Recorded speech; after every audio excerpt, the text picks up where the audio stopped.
नमस्कार दोस्तों, मैं हूं अर्चना प्रजापति एडवोकेट। हमारे channel AP legal information in Hindi में आपका स्वागत है। दोस्तों, अब सिर्फ एक जमानतदार ही होगा काफ़ी। इलाहाबाद हाई कोर्ट का बहुत बड़ा फैसला आया हुआ है। आज हम जानने वाले हैं इस वीडियो में इलाहाबाद हाई कोर्ट का जो बहुत बड़ा फैसला आया हुआ है। एक जमानतदार ही अब काफ़ी होगा, दो जमानतदार की ज़रूरत नहीं होगा जमानत लेने के लिए। तो ये अच्छी बात बहुत लोगों के लिए है जो एक जमानतदार में ही काम चल जाएगा। ये खुशखबरी भी आप समझ सकते हैं कि हाई कोर्ट ने ये क्यों कहा, इसका उद्देश्य भी हम जानेंगे, किस केस के माध्यम से कहा और यह कहाँ तक अच्छा साबित होगा और किसके लिए अच्छा साबित होगा।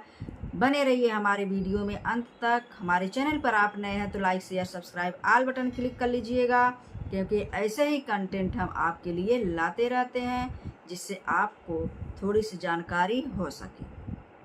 दोस्तों, वीडियो अच्छी लगती है तो लाइक करना मत भूलिए, अपने लोगों में शेयर करना मत भूलिए और ऐसे ही कंटेंट देखते रहिए।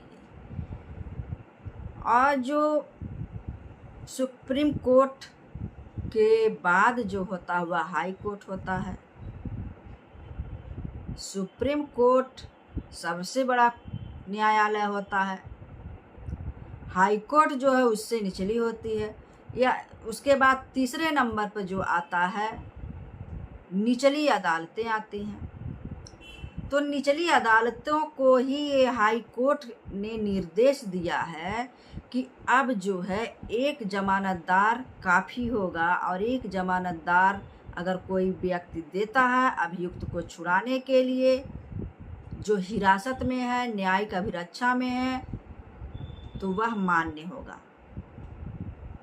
यह निर्णय दिया है हाई कोर्ट ने, निचली अदालतों को निर्देशित किया है। और यह केस हम जान लेते हैं। केस बच्ची देवी बनाम उत्तर प्रदेश राज्य का एक केस है, उसको आप डिटेल में पढ़ लीजिएगा।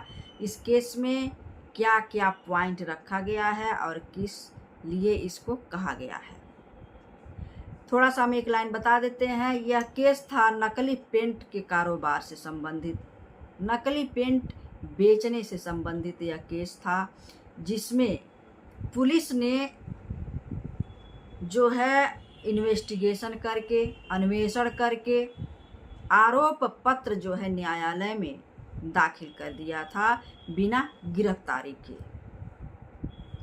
और यहाँ यह हो गया था कि बिना गिरफ्तारी के आरोप पत्र अगर कोई दाखिल हो जाता है तो किसी को अधिकार नहीं दिया जाता है न्यायालय द्वारा कि वह गिरफ्तारी करके ही लाए। अगर इस केस में ये भी कहा गया है कि गिरफ्तारी का जब आपको आदेश होगा तभी आप गिरफ्तार भी करेंगे, बिना गिरफ्तारी के आप उसको गिरफ्तार नहीं करेंगे। कोई आदेश जब होगा, इसमें ये था कि अभियुक्त को जो कि वह स्वयं जो है कानून का मदद कर रहा था नकली पेंट के कारोबार में, और उसको पुलिस हिरासत में ले ली थी, जिसमें अभिरक्षा की मांग किया गया था, उसके सुरक्षा की मांग किया था उसके घर वालों ने। और आर्टिकल 21 की भी बात इसमें रखा गया है, जो हमारे स्वतंत्रता का, जो हमारे अधिकारों का संरक्षण करती है, प्रोटेक्ट करती है, हमारे मूल अधिकारों की रक्षा करती है। इसको भी इसमें रखा गया है कि हमें स्वतंत्रता है, जीवन का, जीने का अधिकार है, अपने हिसाब से वकील पाने का अधिकार है। कानून में अगर हम बंधे हुए हैं, जेल में बंधे हुए हैं, उसके बावजूद भी हमारे बहुत सारे ऐसे अधिकार हैं। तो इसका भी हवाला दिया गया है इस केस में, और यह साफ साफ कहा गया है कि बिना गिरफ्तारी के जो है आरोप पत्र अगर दाखिल कर दिया गया है तो आप किसी को गिरफ्तार नहीं कर सकते हैं। अगर ये भी कहा गया है, दूसरी बात, अभियुक्त को अगर न्यायालय द्वारा सम्मन भेजा गया है और पहली बार में ही उसको गिरफ्तार नहीं किया जाएगा, ये भी साफ साफ कहा गया है। उसके बाद ये भी कहा गया है कि अभियुक्त को मेन उद्देश्य पर हम आते हैं। मेन उद्देश्य इसका क्या है, इस केस का, कि अभियुक्त को बहुत हमने देखा है, हम लोग देख रहे हैं कि सालों साल लोग जेल में पड़े रहते हैं, न्यायिक अभिरक्षा में पड़े रहते हैं, आना जाना लगा रहता, हाजिरी न्यायालय में लगाते रहते हैं, पुलिस की वैन आती है उसमें लोग न्यायालय के जज के सामने प्रस्तुत करते हैं, हाजिरी लगवाते हैं। लेकिन कितने लोगों को जमानतदार नहीं मिलते हैं कि जिनका जमानत लिया जा सके। इसके अभाव में लोग कितने दिनों से जेल में पड़े रहते हैं, आना जाना लगा रहता है। और कहीं एक अभियुक्त अगर बंद है, उसके पीछे 2 लोग जमानतदार लगते हैं, 2 जमानतदार खड़े होंगे तब वह छूटता है, रिहाई होता है उसका। लेकिन अब एक जमानतदार आपको लाना होगा। अगर आप इसको इस दृष्टिकोण से रखा गया है कि आपका आर्थिक स्थिति कैसा है, सामाजिक स्थिति कैसा है। यानी सामाजिक स्थिति यह है कि आप समाज के लिए जो है बहुत अच्छे व्यक्ति हैं।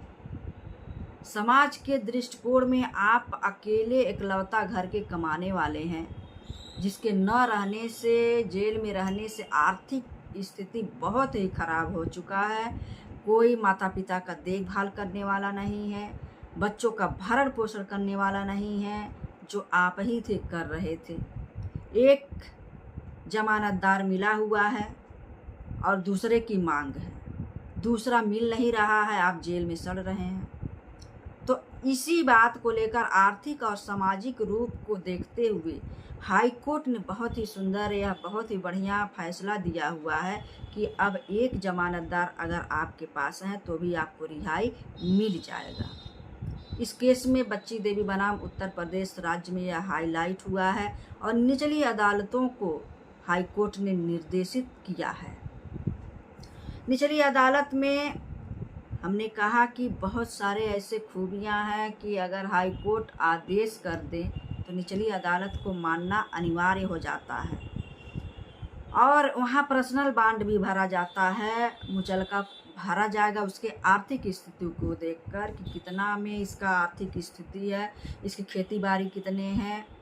जो जमानतदार पड़ेगा उसका आर्थिक स्थिति देखकर ही मुचलका भरा जाएगा। ये भी इसमें निर्देशित किया गया है। ज़्यादा बोझ ना पड़े, जितने लायक है वही जमानत दे सकता है। उसमें यह जो जमानतदार के लिए अच्छी खबर है और इसी आधार पर उसको रिहा किया जाएगा। जो एकल जमानतदार होगा, एक ही जमानतदार में उसका काम बन जाएगा। तो ये वीडियो आपको कैसा लगा हमें ज़रूर बताइएगा। उन लोगों के लिए बहुत ही अच्छा एक खुशखबरी है कि आप एक जमानतदार किसी तरह से लाइए और आपको रिहाई मिल जाएगा। कितने लोग जमानत पढ़ना ही नहीं चाहते हैं, घटना को देखने के बावजूद भी जमानत में नहीं पढ़ना चाहते हैं। वो कहते हैं कोर्ट कचहरी के चक्कर में हम नहीं पढ़ेंगे, हम फंस जाएंगे, ये है वो है। बहुत सारी विडम्बनाएं उनके मन में आने लगती है, लेकिन ऐसा कुछ नहीं है। आप अगर घटना को देखे हैं तो भरपूर सहयोग करिए, न्याय का साथ दीजिए, अच्छाई पे चलिए, अच्छे मार्ग पे चलिए, सच्चाई का साथ दीजिए। यही हमारा कानून भी चाहता है, सच्चाई की हमेशा जीत होती है। और नेक्स्ट वीडियो का इंतज़ार करिए। जय हिंद, जय भारत।